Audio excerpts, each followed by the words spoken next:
la aplicación de algunas mejores prácticas que se seleccionaron ahí. ¿Okay? Otro tema que hicimos ahí, aparte de estos issue trees que tienen que ver con los faltantes, con las devoluciones y con los inventarios, fue precisamente el cálculo de la rentabilidad que los productos tenían en la empresa. ¿Okay? Entonces, hicimos calculamos la estructura de costos para cada uno de los ítems y llegamos a encontrar cosas como esta, ¿no? Si yo hago un mapa del volumen con la rentabilidad, pues veo que los productos que tienen alto volumen y alta rentabilidad son los que nosotros llamamos ganadores. ¿Qué es lo que hay que hacer para esos productos? Simplemente lograr que haya menor faltante. En el cuadrante opuesto, los que tienen menor margen y más baja rentabilidad, más bajo volumen son productos perdedores. Lo que hicimos ahí fue tratar de identificar cuáles son para efectos de eliminarlos si no son estratégicos, porque esos productos que pierden consumen infraestructura logística. ¿Okay? Otro tema que vimos ahí fue, a raíz de los problemas de coordinación que había, identificamos oportunidades para mejorar la planificación integrada. El resultado de las acciones que se identificaron es ese que está ahí en este árbol de valor, ¿okay? Y este árbol muestra la cantidad de dinero que esta empresa iba a ahorrar en 3 años si es que ejecutaba o implementaba todas las mejores prácticas que se propusieron como parte de ese estudio. Las inversiones estaban alrededor de los 2 millones de dólares. Significa que el EVA acá era 6.7, ¿ok? Y simplemente los accionistas invirtiendo acá iban a ganar dinero. ¿Ok? Pasamos eso. Les cuento muy rápidamente un segundo caso, que es el caso de una empresa que ya había obtenido todo eso y quería pasar simplemente al siguiente esquema, que era un esquema de colaboración. ¿Okay? Entonces, una más. Los esquemas de colaboración tienden a reducir el costo transaccional que existen entre las empresas o las organizaciones que traban comercio entre sí. Significa que si el proveedor puede hacer eso que yo hago a un costo menor, pues es mejor que lo haga él, ¿correcto? Y todas están orientadas a otorgar este valor. Una más, por favor. ¿Ok? Entonces, en el caso de esta empresa, lo que se buscaba era, ¿qué cosa? Tratar de lograr a un estado superior en lo que es el manejo logístico. Se hizo el mismo esquema del Value Tree y se identificaron oportunidades ¿para qué? Para aplicar prácticas o mejores prácticas que tienen que ver con colaboración ahí, como por ejemplo el outsourcing, los inventarios administrados por el proveedor y una serie de otras más. Hicimos también, siguiente por favor, hicimos también un estudio de que llamamos el DPP para identificar el compromiso de rentabilidad de cada línea de producto, ¿ok? Y una más, identificamos cuáles son los productos que ganan, cuáles son los productos que pierden, ¿ok? Y dependiendo de en qué cuadrante se ubicaban esos productos, decidimos definir la cadena de abastecimiento para cada uno de ellos, ¿ok? Tomando como base ciertas prácticas logísticas, ¿no? Una más, por favor. ¿Ok? Como por ejemplo son los inventarios manejados por el proveedor, otra, la reposición continua, otro es, una más, una técnica que se llama el modelo de servicio al cliente, modelo de servicio optimizado, ¿okay? Es muy conocida. Una más, el outsourcing, por ejemplo, ¿okay? Y a través del estudio de la aplicación de esas prácticas, logramos plantear un incremento de valor del orden de los 12 millones de dólares. ¿Okay? En este caso se requirió más o menos una inversión equivalente a los 5 millones de dólares y la ejecución de estas prácticas producía para el accionista líquido 12.7 millones de dólares en 3 años.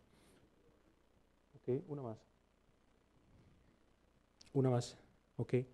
En fase 3, esto lo voy a pasar bien rápido, ¿ok? Existe un teorema que se llama el teorema de Coase, la ley de Coase, que dice que una empresa tiene que hacer una actividad siempre y cuando el costo de hacerla no sea mayor que el costo de esa misma actividad en el mercado. ¿Okay? El concepto de las comunidades parte de ese concepto que existía en Japón, que se llama el Keiretsu, que eran una serie de familias de empresas orientadas a dar valor. ¿Okay? El nuevo modelo que existe ahora tiene que ver con esta estructura de acá, ¿okay? Que por un lado se asocia al lado izquierdo a la cantidad de control que puedo tener yo sobre las comunidades, yo como integrador probablemente, ¿okay? Y a la cantidad de valor que cada una de ellas genera. Nada más. ¿Okay? Y yo quiero ponerles, pasamos, unos ejemplos ahí. Por ejemplo esta, ¿no? De Lego.com, no sé si han escuchado de ella. Es un website que lo que hace es integrar a los que proveen servicios de transporte y a los que requieren de los servicios estos, y busca tratar de ocupar espacios vacíos en camiones, por ejemplo, ¿no? Entonces, esto funciona como una alianza. ¿Okay? Otra es, por ejemplo, lo que está haciendo las 10 empresas mineras más grandes del mundo, que han creado un website que se llama Quadrem, que es un mercado digital vertical que está orientado a servir solo a ellos. Otro es una empresa que provee información a una comunidad logística, ¿okay? Información de diversa naturaleza. ¿Okay? Bueno, creo que he tomado bastante más del tiempo necesario. ¿Cuál es la conclusión de esto? Bien rápido. Una es, tengo muchas mejores prácticas, muchas tendencias por todo lado. ¿Cuáles adopto? Criterio de valor. Valor para el accionista y valor para el cliente. Eso es.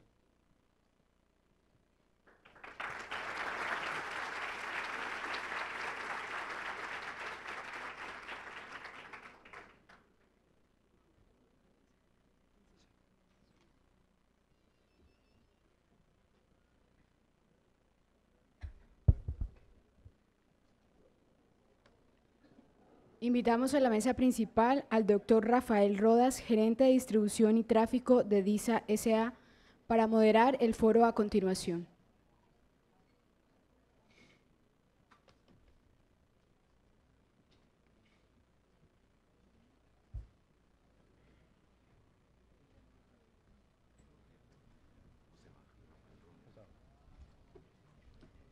Le recomendamos levantar la mano para facilitar la recolección de las preguntas.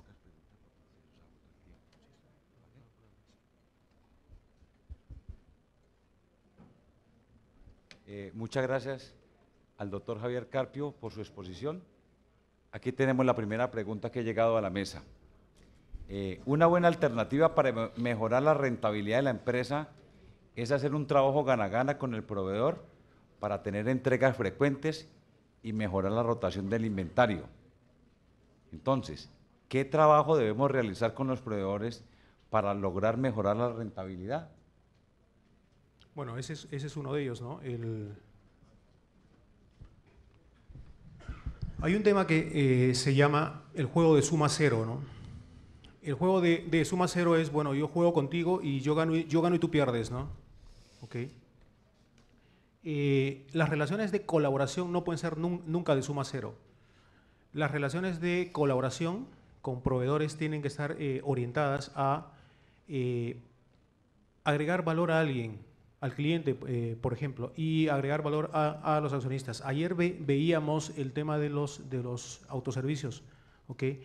Cómo es que los autoservicios cobran por una especie de peaje a los proveedores por la utilización de esas facilidades, ¿no? ¿Okay? En la medida que los proveedores y los autoservicios, por ejemplo, encuentren puntos en los cuales pueden cooperar en términos de yo soy mejor en esto que tú, por consiguiente mejor lo hago yo, ¿okay? En la medida que eso se dé, es posible establecer relaciones que no funcionen bajo ese esquema de suma cero. Y en la presentación teníamos una serie de prácticas ahí que pueden ayudar, como por ejemplo el cross-docking, el tema del manejo de los inventarios por el proveedor, etc. Otra pregunta sobre costos. ¿Cuánto puede costar una asesoría a una empresa para que Arthur le ayude a generar ideas sobre cómo generar valor? Bueno, fíjense que nosotros, está mal decir esto, ¿no? Porque si me escuchan mis colegas me asesinan, ¿no? Nosotros somos como un proveedor incluso. ¿Qué es lo que entregamos nosotros? Conocimiento. ¿Okay? ¿Cuál es el costo de una asesoría? Está asociado a la cantidad de participación que un consultor tiene. ¿Okay? Y al tamaño del tema que hay que resolver en el cliente, ¿no? No podría aproximarles una cantidad de esto, lo que sí podría decirles cuál es el tiempo que podría tomar. Un estudio a una empresa para identificar oportunidades de valor puede estar tomando entre las 6 y las 8 semanas. ¿Okay? El valor es variable. Comparativamente los países del Pacto Andino con Colombia, ¿cómo podrían compararse en generación de valor agregado? Ok. Ampliando un poco el comentario que hice en la presentación, ¿no? Ustedes ven la infraestructura logística que tiene Colombia. ¿Okay? A ustedes les es mucho más difícil, por el tema del riesgo país, pagar el capital al que acceden. En otros países es más barato. Por ejemplo, Brasil. En Brasil, pues, bueno, Brasil es la niña de los ojos de todos los inversionistas. Cuando alguien mira Sudamérica, mira Brasil primero. Y en razón a lo que le asigna a Brasil en inversiones, asigna proporcionalmente a los otros países. En términos logísticos, podríamos decir que Brasil es el líder en esto. ¿Okay? Segundo podría estar Argentina y después vendrían ustedes Colombia por la infraestructura que tienen ahora. ¿Okay? En términos del valor en cada país, creo que Brasil está bastante mejor que todos nosotros. Y el tema de ustedes, como dije anteriormente, es el tema del factor riesgo país que afecta el costo de esta inversión. Les es más difícil lograr honrar un valor para un accionista o un inversionista. Ok, muchas gracias. Ya el tiempo se nos ha agotado. Hasta aquí terminamos las preguntas. Muchas gracias.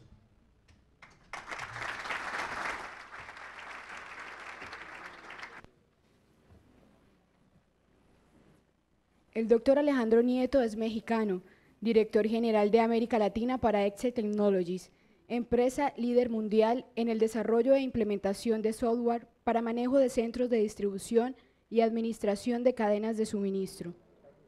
El doctor Nieto es licenciado en Administración de la Universidad Nacional Autónoma de México, UNAM, con maestría en Finanzas y Administración de la Universidad de Sorbona en París, Francia.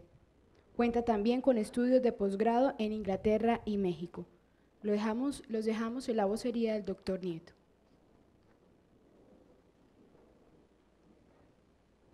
No sé si se escucha bien. Muy buenas tardes.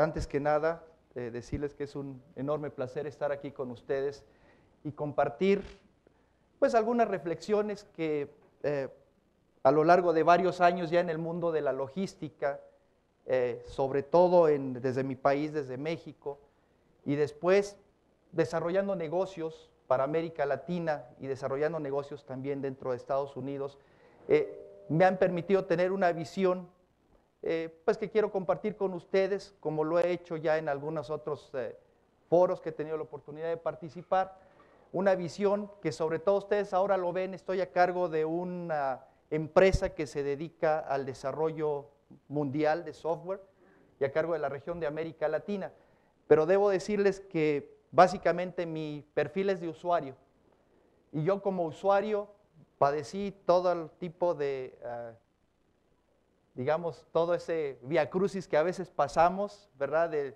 aquellas varias soluciones que nos llegan de repente de otros países, que por el hecho de haber sido exitosas en un momento determinado en Estados Unidos o en Europa, se cree que van a funcionar en cualquier país de América Latina como receta de cocina, y que no es el caso.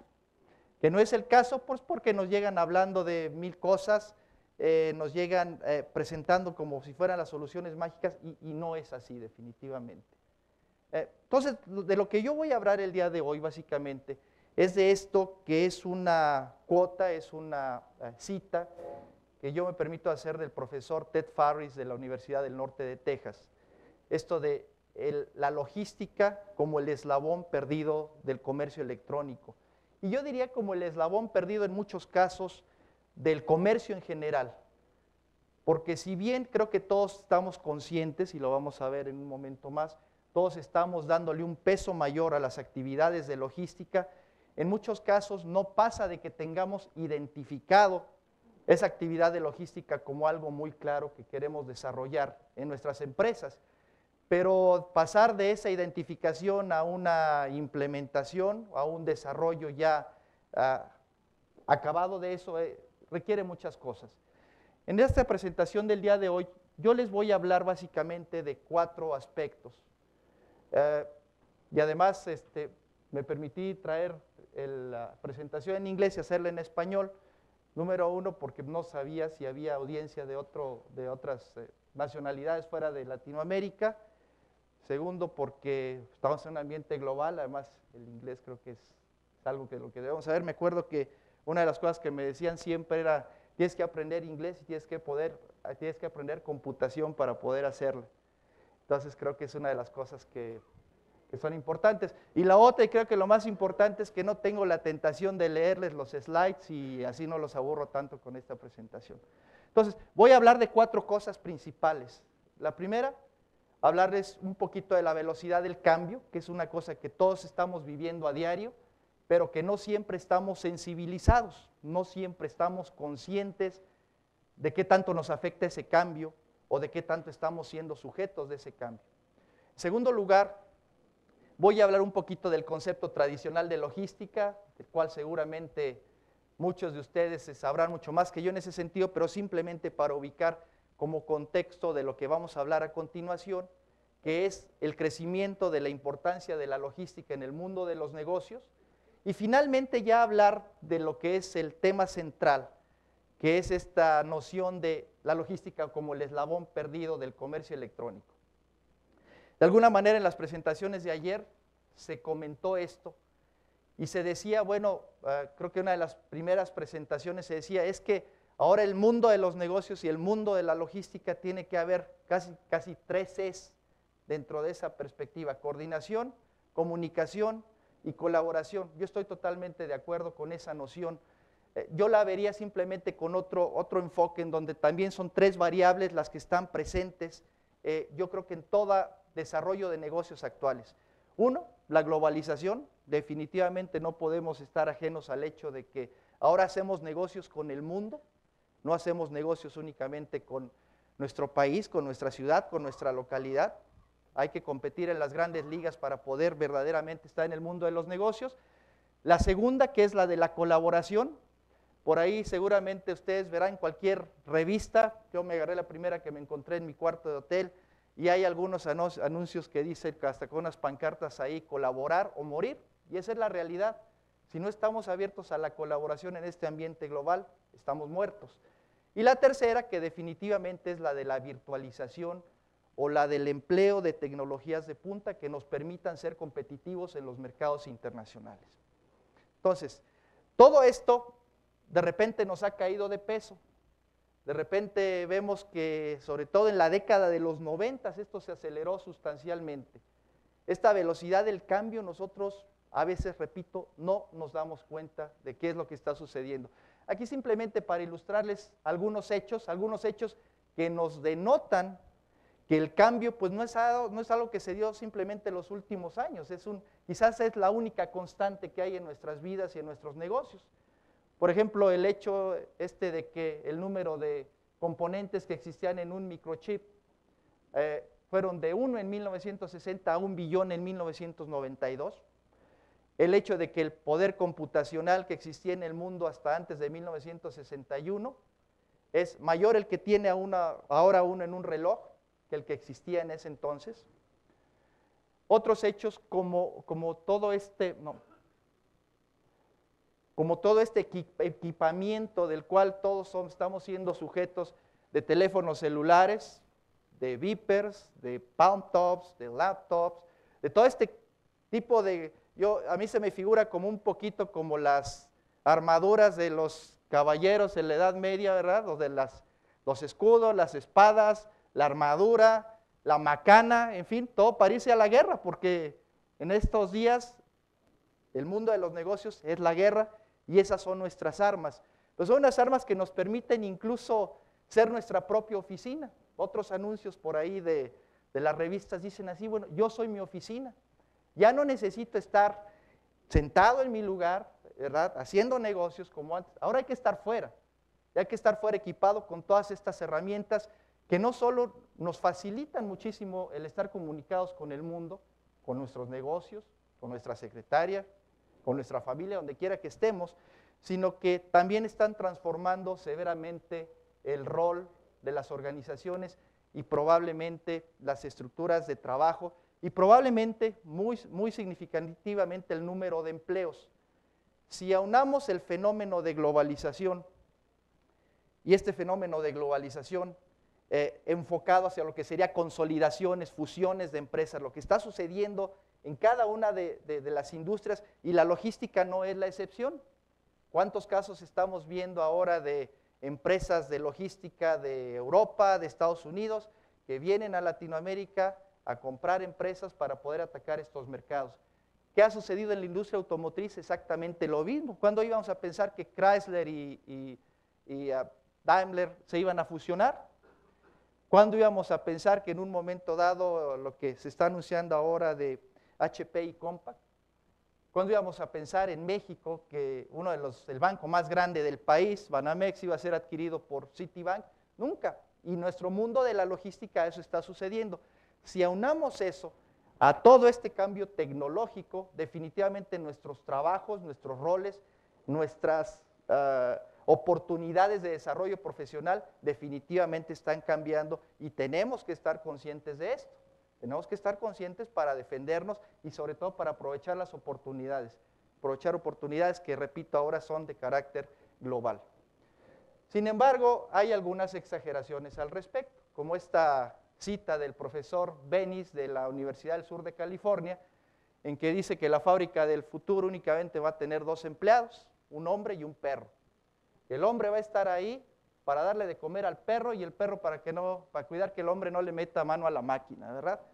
Que, definitivamente, esta es una exageración, pero nos marca de cierta forma la tendencia hacia dónde está yendo esto, hacia una automatización cada vez mayor. Véanlo ustedes, o sea, ¿quién no trae un celular ahora? ¿Quién no trae su laptop ahí? ¿Quién no trae su Palm? Todo el mundo, ¿verdad? Para poner esto en perspectiva, vean ustedes, relacionando el Internet con el crecimiento de otros medios masivos de comunicación, qué rápido es el cambio, qué rápido es el cambio ahora. ¿Qué pasó con la radio? Primer gran medio masivo de comunicación, en 38 años alcanzó a 50 millones de radioescuchas. La televisión, en 13 años, en menos tiempo, alcanzó el mismo número de televidentes. El Internet, en menos de 10 años, ha alcanzado a 225 millones de usuarios en todo el mundo y todavía creciendo. Vean ustedes ese ritmo de velocidad que cada vez es mayor. El fenómeno no es únicamente la velocidad del cambio, sino la aceleración continua de ese cambio.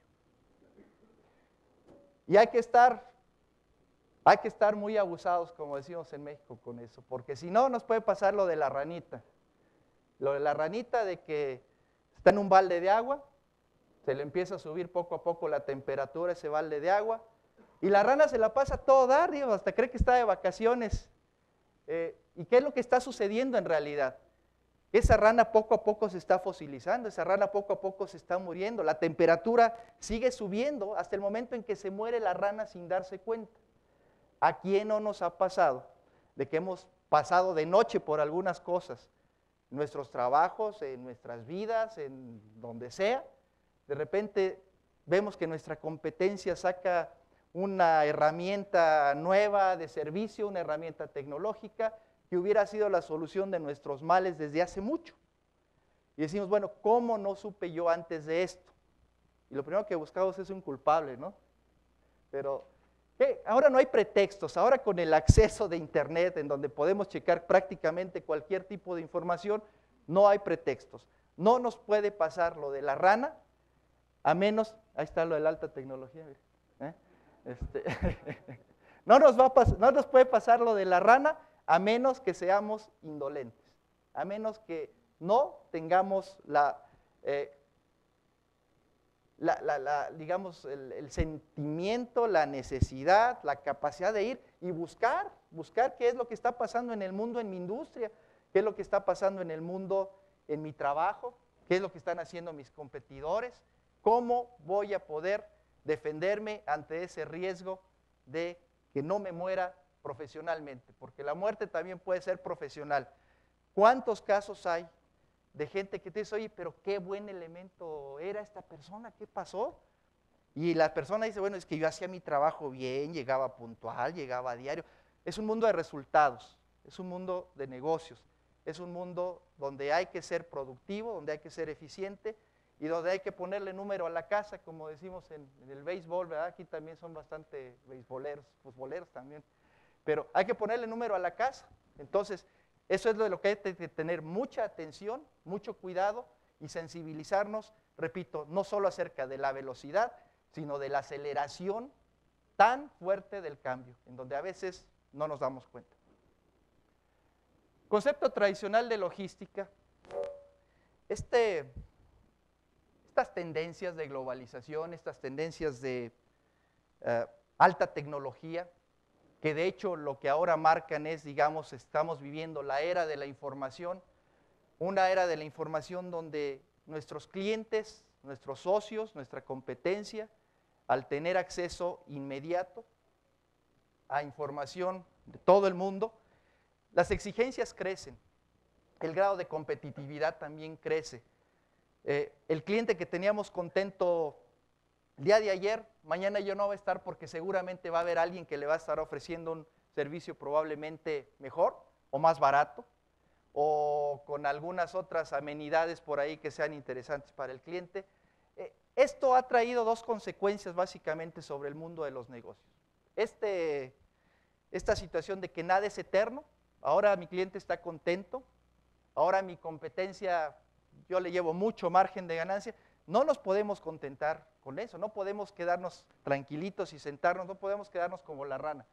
Debemos estar conscientes que los ciclos de los productos, los ciclos de los servicios, los ciclos de los negocios son cada vez más cortos debido precisamente a este aspecto de globalidad y de aspecto de alta tecnología.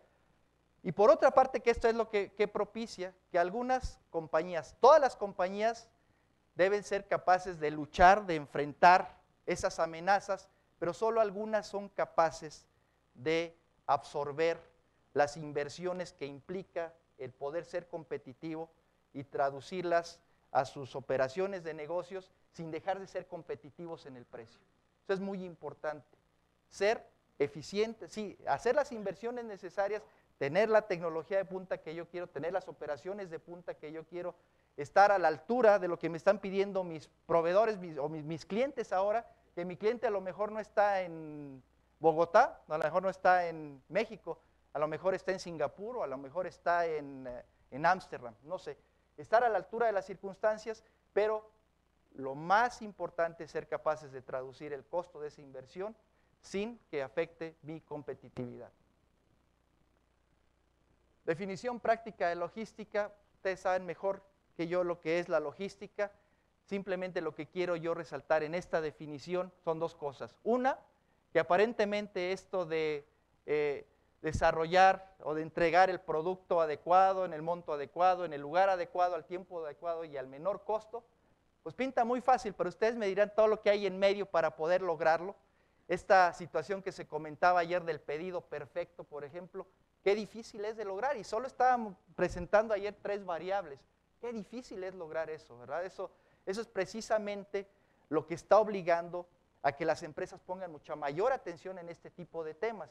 Y es precisamente lo que está propiciando que eventos como este, eventos como otros que se están produciendo cada vez con mayor frecuencia en América Latina, estén dándonos indicaciones de que la logística alguna vez se calificó como un arte, otras veces se calificó como un simple conjunto de actividades, Señores, la logística es una ciencia, y es una ciencia, diría yo, que se está desarrollando apenas en América Latina. La logística como ciencia, ustedes saben, empezó básicamente en Estados Unidos a ser tomada en cuenta en la década de los 80. Diría yo que en América Latina esta comienza en la década de los 90, pero diría yo que ahora, hasta en este momento, es cuando estamos creando la disciplina, la ciencia de la logística. Véanlo ustedes, yo les puedo hablar del ejemplo de mi país, de México. En México no hay carreras de logística.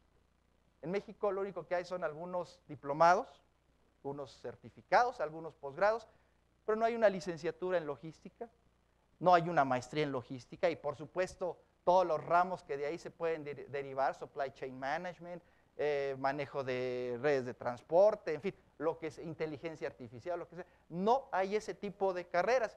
Si no hay eso, imagínense mucho más abajo cuál es el tipo de capacitación, cuál es el tipo de preparación que están teniendo nuestras gentes, nuestros operadores de almacén, nuestros supervisores. ¿Qué tipo de capacitación están teniendo? La que todos los que hemos sido operadores de centros de distribución hemos tenido. Es la que nos da la propia empresa en donde tenemos la oportunidad de trabajar, muchas veces por accidente. Los que estamos en logística, créanme que muchas veces no es que nos hayamos propuesto hacer una carrera en logística, ¿verdad?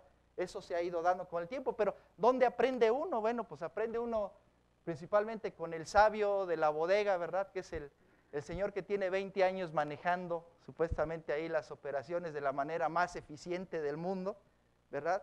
Y donde precisamente ese aspecto que se comentaba también ayer en las presentaciones de crear la cultura logística dentro de las empresas, quizás sea lo más difícil de lograr esos cambios, lograr esas sensibilizaciones. ¿Por qué? Porque las prácticas están enraizadas.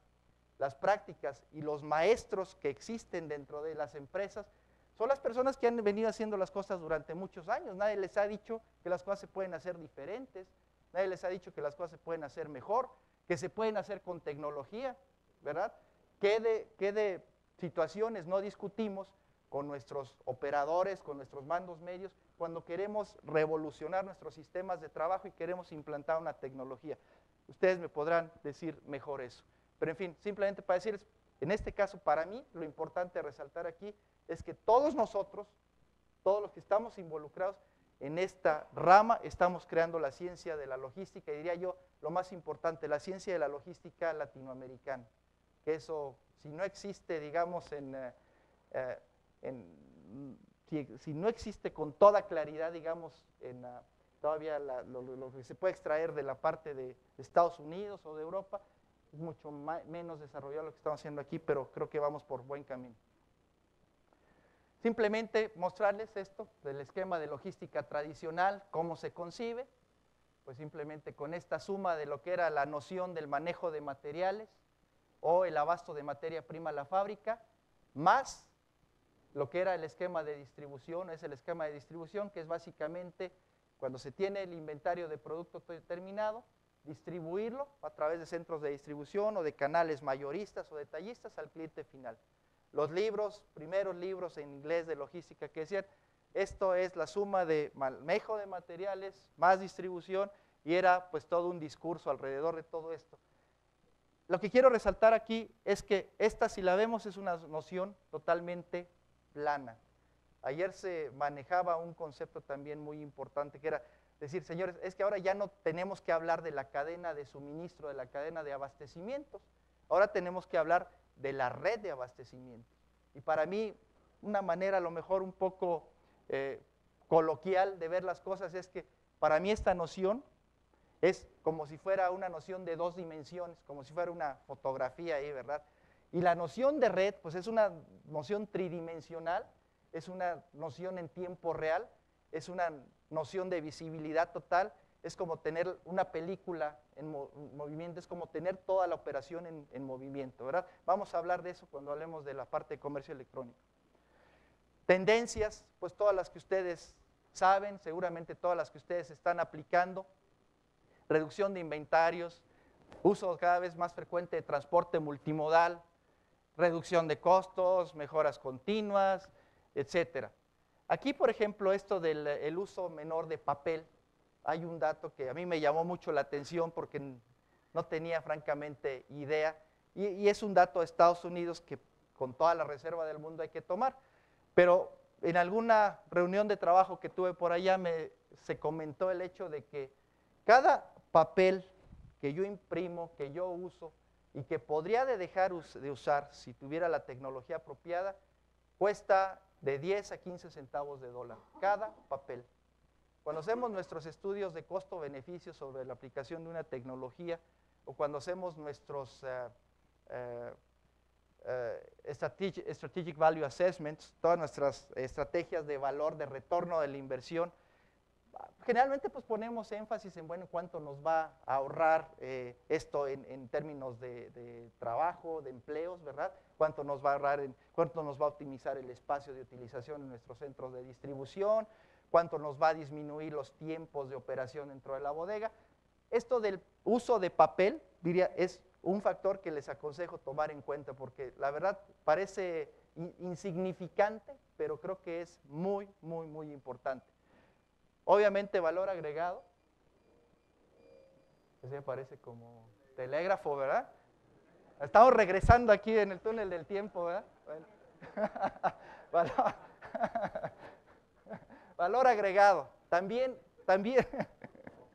lo vamos a ver en una transparencia que traigo, cómo se ha transformado el centro de distribución en un centro de valor agregado, en un centro electrónico de valor agregado. Y evidentemente estándares de calidad y evidentemente todo el concepto de lo que es el supply chain management o de las redes de abastecimiento. Hay una parte también importante aquí que se está dando y que en América Latina nos cuesta un poquito más de trabajo, que es el tener una regulación mucho más amigable hacia la logística. Una regulación que nos permita tener mayor flexibilidad, mayor agilidad en la operación para cumplir con estándares internacionales. Yo me acuerdo también cuando en México yo empecé en esto trabajando en las almacenadoras, que el esquema de las almacenadoras en México pues es igual al de aquí, ¿verdad? Que son empresas que obviamente están en proceso de transformación o que están transformándose en operadores logísticos. Pero yo recuerdo, por ejemplo, que uno de los principales obstáculos era la regulación. ¿Por qué? Porque pues eran entidades o son entidades reguladas por legislaciones bancarias, claro, con algunas facultades como el dar servicios de depósito fiscal, diferir el pago de impuestos, como el de otorgar financiamientos con base en la mercancía que está guardada en la bodega, pero había unas cosas francamente ridículas, como el hecho de que se decía, bueno, tú ahora por ley tienes que no solo expedir, sino imprimir y guardar el stock de certificados de depósito por cada entrada de mercancía que tengas. Y el certificado de depósito, ustedes lo saben, muchos de ustedes lo saben, pues es un título de crédito que se tiene que imprimir en papel seguridad y que debe tener una serie de requisitos. Imagínense cuántos casos no hubo de que decía la empresa, oye, pero si yo no estoy dando ninguna garantía prendaria aquí, o sea, a mí no me sirve nada, mis clientes lo que quieren es que la mercancía se mueva y yo debo de tener todos mis controles electrónicos, no necesito estar imprimiendo esto, tener gente dedicada a esto, tener recursos dedicados a eso y además tener el stock de papel ahí guardado. Son cosas que están cambiando. Otra de las cosas que no se permitía, que también cambió la legislación, era que no se permitía comercializar, que estas empresas no podían dar servicios de transporte. ¿Cómo demonios iba a mover la mercancía? Imagínense, una cosa terrible. Pero yo digo, otra de las tendencias que están definitivamente presentes en la prestación de servicios logísticos es, diría yo, una tendencia hacia una legislación, una regulación mucho más amigable, mucho más de ambiente global. Vamos a hablar de la creciente importancia de la logística y esta mañana tuve el placer de confirmar que esto está sucediendo igual en nuestros países como ha sucedido en Estados Unidos. Les estoy presentando aquí unas gráficas del Council of Logistics Management, que es una encuesta anual que se hace con una muestra muy representativa de las principales empresas de Estados Unidos. Y aquí los que les quiero decir primero, como pueden ver en esta gráfica, hasta prácticamente antes de 91, antes de 86, casi no había posiciones ejecutivas, y de ejecutivas me refiero a directores, o me refiero a gentes que se pueden sentar al máximo nivel y que pueden participar en la toma de decisiones. Esas posiciones del director de logística, el director de supply chain management, el director de, no sé, cualquier título que le quieran poner, director de redes de suministro, etcétera, eso no existía y ahora está existiendo. Ahora esto se está dando. Y se está dando no solo para que esa gente tenga un título diferente y para que tenga voz en la toma de decisiones estratégicas de las empresas, sino se está dando con un giro muy importante. Estas unidades de logística, de ser meras unidades de costos, donde eran a lo mejor los patitos feos de las empresas, se han convertido en verdaderas unidades estratégicas de negocios, en unidades que generan estados de resultados, en unidades que prestan servicios a sus clientes internos y en unidades que si esos clientes internos no responden a los estándares que la compañía ha establecido como estratégicos, tienen la facultad de castigar a esos propios clientes internos con costos mayores. Esto se está dando. Otra de las cosas que refleja el crecimiento de la importancia de la logística es el número de responsabilidades que se les está dando a estas entidades. Antes las funciones tradicionales, pues, ¿qué eran? El almacén, el centro de distribución y era el transporte. Ahora, si esto bien sigue siendo la parte fundamental, las responsables de logística tienen decisiones en cuanto a la localización, de optimización de redes de almacenes, vamos a decirlo así, e incluso en la localización de plantas, decisiones de a lo mejor bienes raíces que antes estaban dentro del área de finanzas, obviamente una participación fundamental en actividades de comercio exterior. Yo he visto casos en que el área, la dirección de logística, pues es quien se encarga de hacer todas las operaciones de comercio exterior, no hay una dirección de comercio exterior ahí y tienen facultades de comercialización. Esto que yo decía como unidad estratégica de negocios es lo que se refiere a administración general, participan en la planeación de la producción, por supuesto en todo el procesamiento de órdenes, en la proyección de ventas, etcétera. Pero no ha sido algo que se ha dado únicamente a nivel de, diría yo, de un aumento de responsabilidades, sino también de grado de autoridad, y por eso vemos que el cuadro, que la figura del responsable de logística ha ido subiendo gradualmente dentro de las organizaciones, ¿verdad?